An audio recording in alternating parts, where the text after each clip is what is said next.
आपने देखा होगा कि पहले नेचुरल कैलेमिटीज होती थी।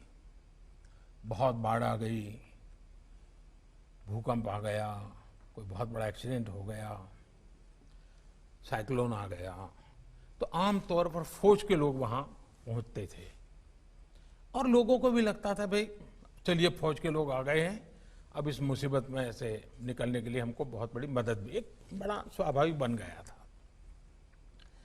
पिछले कुछ वर्षों में एसडीआरएफ और एनडीआरएफ के कारण हमारे पुलिस बल के ही जवान हैं, उन्होंने जो काम किया है और जिस प्रकार से टीवी की ध्यान भी उन्हीं लोगों पे, उनका एक स्पेशल यूनिफॉर्म बन गया है और पानी में भी दौड़ रहे हैं, मिट्टी में भी दौड़ रहे हैं, पत्थरों पर काम कर रहे हैं, बड़ी बड़ी शिलाएं उठा रहे हैं, इसने एक नई पहचान बना दी है पुलिस विभाग की।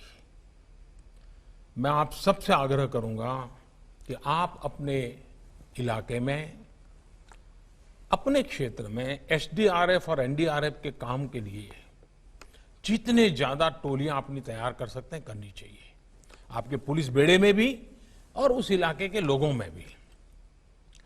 अगर आप नेचुरल कैलेमिटीज में जनता की मदद करने में पुलिस बल की, क्योंकि ड्यूटी तो आपकी आई जाती है, लेकिन ये अगर महारत है तो बड़ी आसानी से इस ड्यूटी को आप संभाल सकते हैं और इन दिनों इसकी रिक्वायरमेंट बढ़ती चली जा रही है।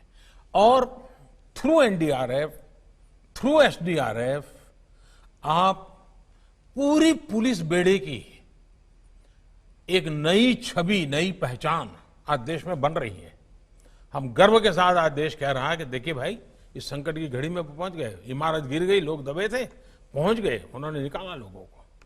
मैं चाहूंगा कि ऐसे अनेक ऐसे क्षेत्र हैं जिसमें आप लीडरशिप दे सकते हैं।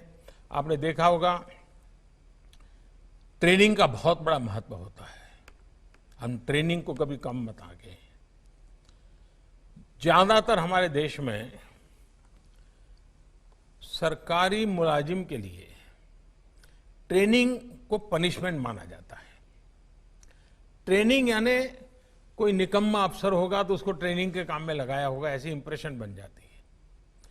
हमने ट्रेनिंग को इतना नीचे कर दिया है, वो हमारी सारी गुड गवर्नेंस की समस्याओं की जड़ में है और उसमें से हमको बाहर आना होगा।